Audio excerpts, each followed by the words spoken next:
Hello, everybody. So, part 2 of the Amber Brand Cornwell drug addiction story. Okay, so I kind of went over how my daughter's addiction began, tracing it back to high school with her entry. But as I said, where it really took a downward spiral is when she went off to college. I told you the part about where my daughter was at a party. The party was actually at her dorm room, or not dorm room, but apartment. When they ran out of marijuana, they went back to the person that they got it from to begin with, and he said he was out, but he gave them meth. Now, that's where things really took a turn for the worse.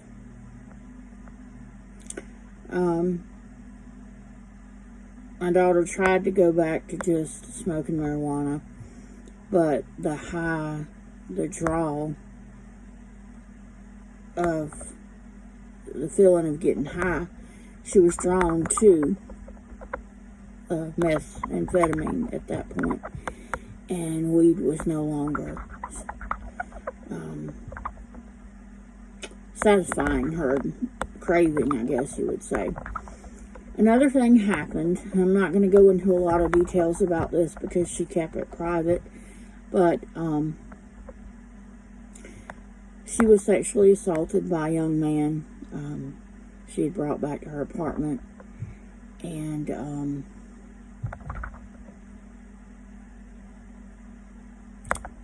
she was so distraught by what he done to her that she attempted suicide. Thankfully, she was not successful. They were able to revive her. Paramedics were called. Her roommate came home just in the nick of time, and they were able to revive her. She had tried to suffocate herself. She hung herself, and they were able to get her back and revive her. She pressed charges and went to court, and hopefully the young man is punished and will not ever do this to anybody else. The last that I had heard is I had took her for a deposition. I guess you call it a deposition, where she had went and answered a bunch of questions for the district attorney. But I'm not sure what the outcome of that was, because I don't know that she continued to follow up on it. When she was at home living with me, I kept her, kept in touch with the district attorney that was over the case, and followed up on it and made sure she went to her meetings whenever they called requesting that she come in to answer questions or give her updates or whatever.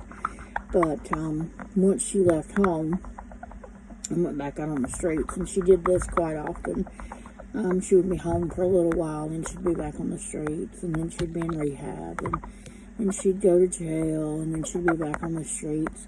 It was a never-ending cycle between home, friend's house, other family members.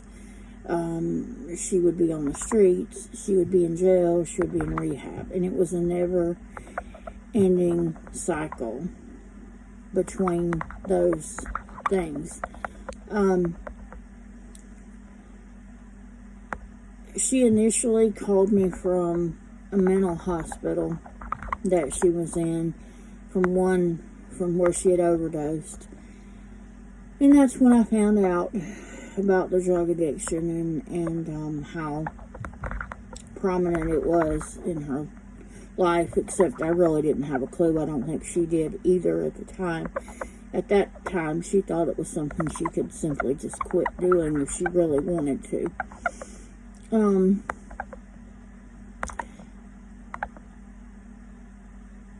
Some people say that I done all the right things, or the things that I knew to do, and then I did my best. And I did do my best, but my best was not good enough because my best did not get her healthy and clean and healed.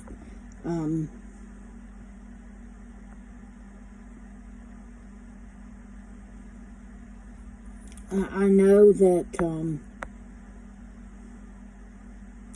ultimately this was something Amber had to do for herself, that I couldn't do it for her, but I sure wanted to, and I tried to. Anyway, so Amber's in college. She has had a party at her dorm room, ran out of marijuana, and was given methamphetamine. Then she was sexually assaulted by a young man that she went to school with, or I know he lived, I guess he was at her party regardless. I don't know if he lived there, but he was at party, they met there. But he sexually assaulted her and she attempted suicide. She was in a mental hospital for a couple of weeks. She called me, and I went and signed her out of the mental hospital because they would not release her without a responsible adult to sign for her. I signed paperwork stating that I would be responsible for her care, making sure that she did not attempt suicide again, because I guess they could be liable. I'm not really sure on that, but I signed their papers, and she was released to me. I brought her home, kept her away from the crowd that she was hanging out with. I thought maybe that would be enough, because I had heard over the years that one thing that helps somebody that's addicted to drugs is to get away from the people in the place where they were addicted, because it's so easy for them just, when they're around the people that they're getting the drugs from, it's so easy for them to call them up and say, bring me over some, or, to swing by a friend's house, or have somebody bring her some. So I thought that would be a help, but turns out it was not. I was quite naive. I didn't realize what I was doing. When she would ask me, hey, can you run me over to this person's house or that person's house, I left a bag of clothes there. I left my purse here. I left my books here. And I would take her, and she would go around to these different places and gather her belongings up. What I did not realize is she was also getting drugs. So she would stay with me for anywhere from a few days to a few months. I think the longest she was at home was about 5 months before she went back on the street. Usually it was somewhere around 2 months before she would go back out on the street. I would get calls from her that she had been in the woods, she hadn't had anything to eat or drink, that it had been days since she'd had anything to drink, and sometimes she said that it had been 2 or 3 weeks since she had last had any food. So I would go and get her, bring her home.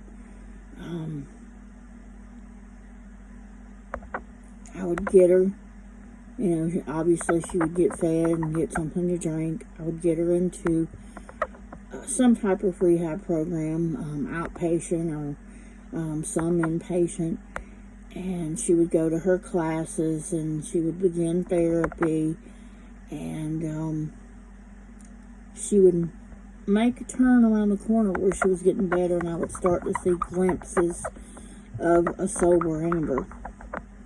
She would begin to get goals again. She would begin to talk about her future, things she wanted to do. She wanted to join the Marines at one point. That was really important to her. She was always interested in photography and film editing, so that was important to her as well. She loved animals. I told her she would be a very good candidate to be a veterinarian because she loved animals, all animals. She would pet snakes, lizards, rats, right along with dogs and cats. She didn't care. An animal was an animal.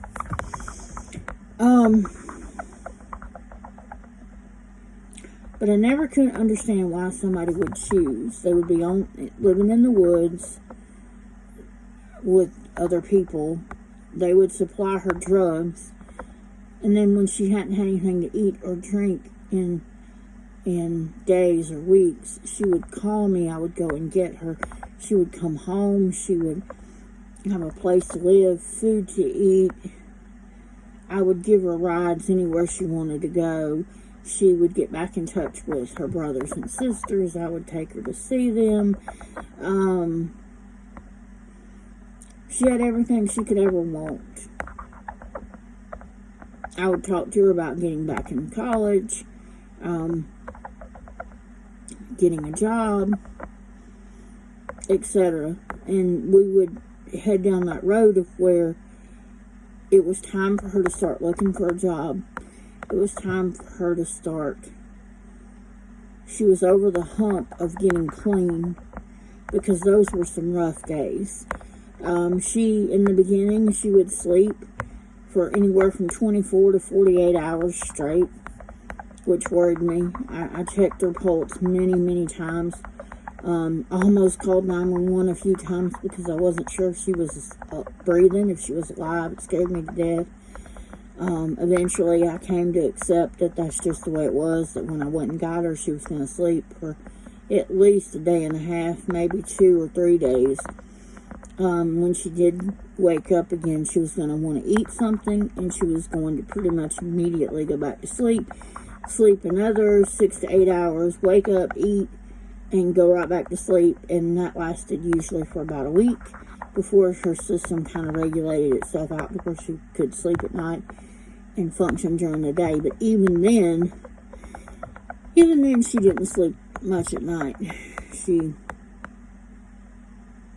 just couldn't sleep. She'd be up 2, 3, 4 o'clock in the morning before she'd go to sleep. I don't know. I mean, I've heard that whatever age you are when you start doing drugs, that's what age you stop maturing. Your brain just basically is frozen at that age. My daughter was very immature. She was 26 when she passed away. Had just turned 26 in September, and she passed away December 20th. At 26 years old, she honestly, maturity-wise, was probably around 15, 14, maybe even. Intellectually, she's very smart, book smart. She took after me on that. I was very book smart. Her dad never cared much for books or school, and he quit school. I think he was in the 9th grade, and he went to work. Part of that was his dad was sick, and he needed to help earn money for the family, but ultimately he is very street smart, I guess you would say. He never was on the streets, never done drugs or anything, but he learned from doing things. He could take a computer apart and put it back together like it was nothing, and so he could, make money that way and various things like that. He could repair a lot of things. And Amber was a pretty good combination of both of us, I guess you would say, because she got books. She had book smarts from me, and she had a good bit of street smarts from her dad. She could think on her feet quick if she needed to get herself out of any situation. She was a bit of a people pleaser to a degree. Whenever she was with me, She was all for me and her dad, and she badmouthed everybody else. Whenever she was with other people, she was all for them, and she badmouthed the others, her mom, dad.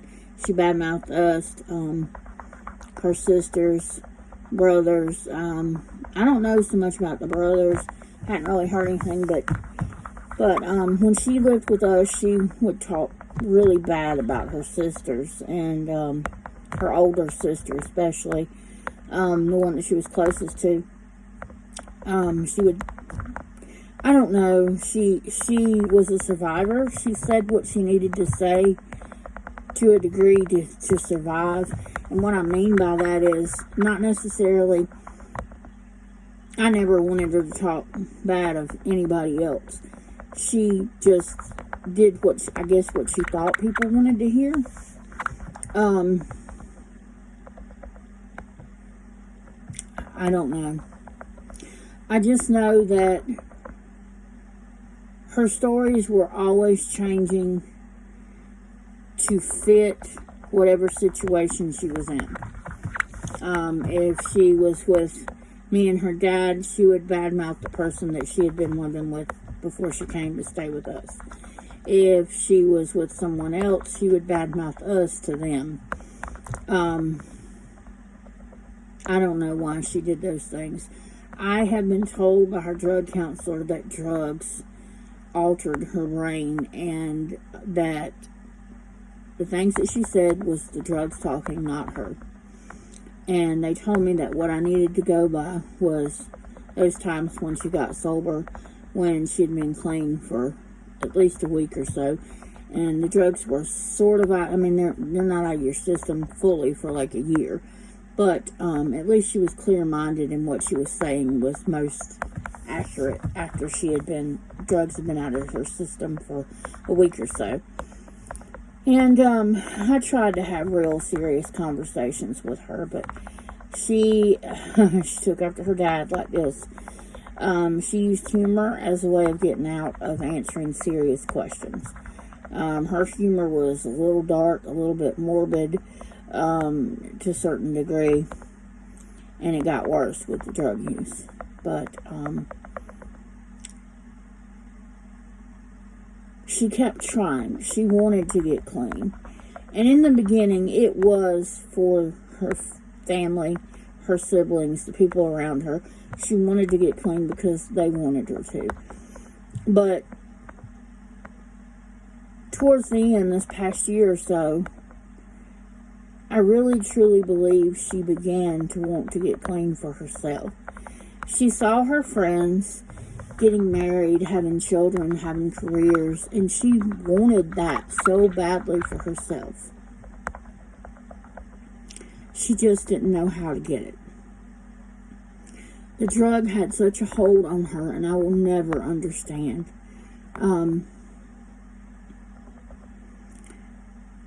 She would go into a rehab and get out, and she would have all these plans for a future, things that she wanted to do, goals she wanted to achieve.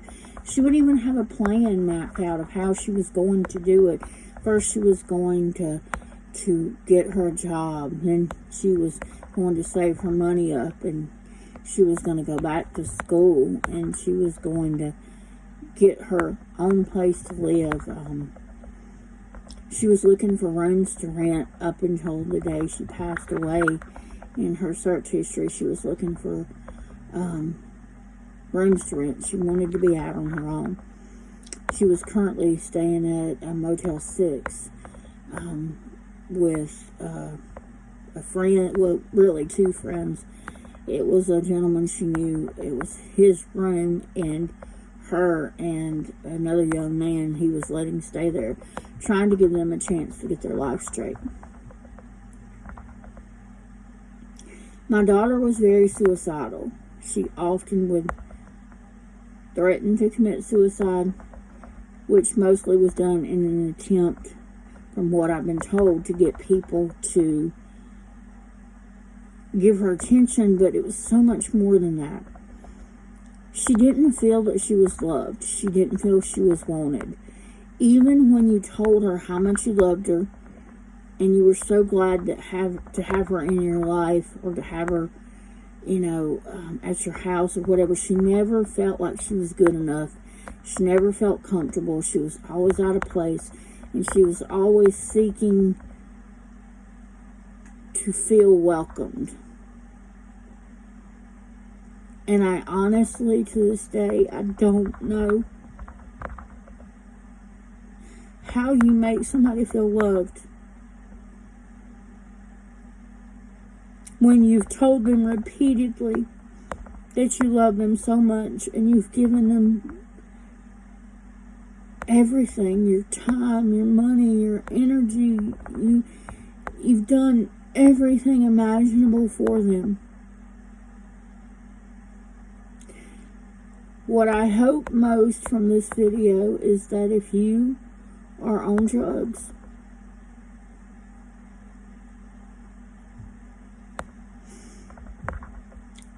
you can see the pain that her death caused. And you can find the strength in you to check yourself into a rehab. Please make sure it's a long-term rehab, at least a year. Don't leave before a year. You need at least a year, at least, of where you cannot have access to drugs. I know it sounds like a long time, but a year is just a blink of an eye compared to you overdosing and losing your whole life. My daughter was 26 years old. 26. She could have lived to be 90 or 100 if she had only stayed a whole year in a, what's the word I'm looking for? In a rehab, gosh, I can't think of it, where you can't leave. If she had spent a whole year there and then got released, she may have made it. I mean, there's no way we could ever know, but what I'm saying is you need to do that for yourself, because in that year you will gain the strength to resist the urges to go back to the drugs. I really think that that's the only way people are going to be able to beat this addiction anyway. Meth, and she had progressed on to heroin, and she actually passed away from fentanyl overdose.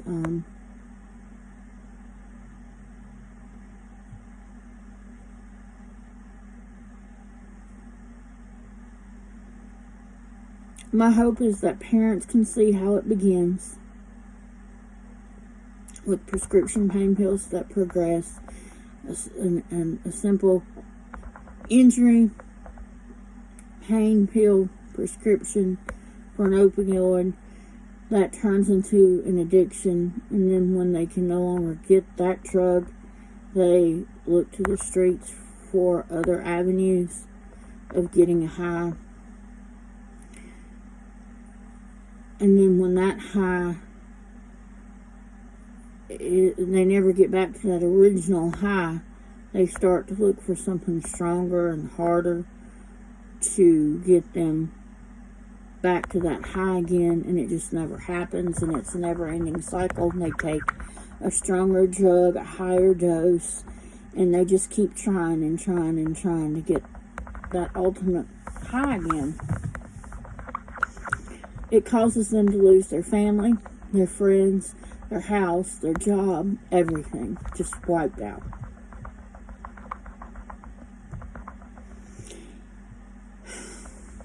I showed my daughter tough love.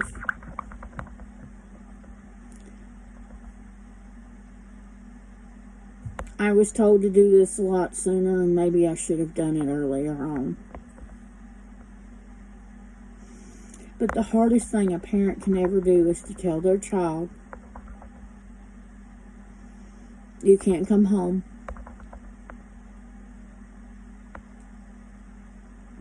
I'm not going to give you money because you might buy drugs with it. I will bring you food if you call me, food and drinks. Which I took her food and water many, many, many times. You know, on 2 separate occasions, actually more, but 2 different occasions, I was called to downtown Atlanta. The one time was downtown Atlanta. Actually, both times were really, but the first time they were trying to bring my daughter back. The first time didn't work. The second time didn't work. They told me they were going to try one more time. The third time, they brought her back, and she was very weak, and she was very druggy, and they rushed her to the hospital. The other time, I pulled up in my car. Somebody had called me. She was on a bench in downtown Atlanta. And I pulled up. I didn't know where she was at exactly. They told me the street name, but that's all I knew. And I wasn't familiar with the town at all. I found her. And I jumped out of the car. I left my door open. It's a wonder somebody hadn't took my car door off. But, I, ran to her.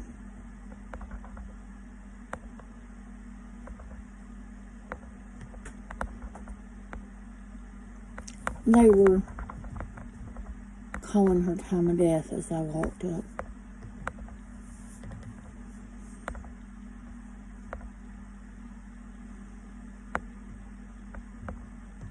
It was done. It was over. That was supposed to be the end of her life. Or, you know, not really, obviously. But, I started screaming and begging and pleading, and they said, we're gonna try one more time. We've already given her 3 rounds of Narcan, but we're gonna try one more time. So they pulled me off of her, and they gave her one last dose.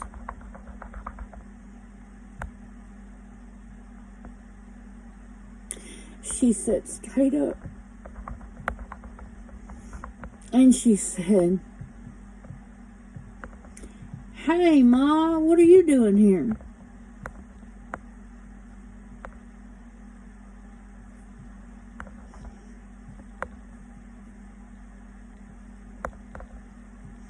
That's an experience no parent should ever have to go through. That broke me in ways that you'll never know. But to her, it was funny. It didn't seem to faze her. She got out of the hospital. She come home with me for a little while and went right back out on the street. Back to do it again.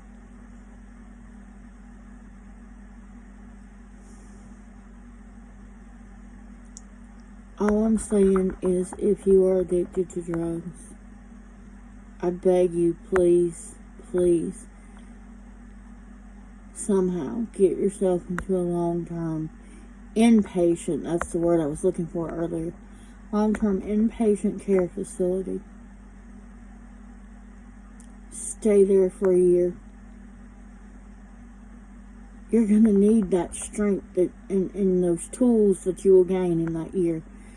Any earlier than a year and you're setting yourself up for failure, in my opinion, because the pull is too strong.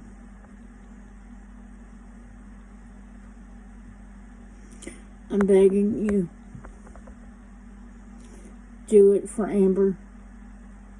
Amber fought so hard and she lost her battle, but you don't have to lose yours. I want you to think of Amber. I want you to do what she couldn't do for herself.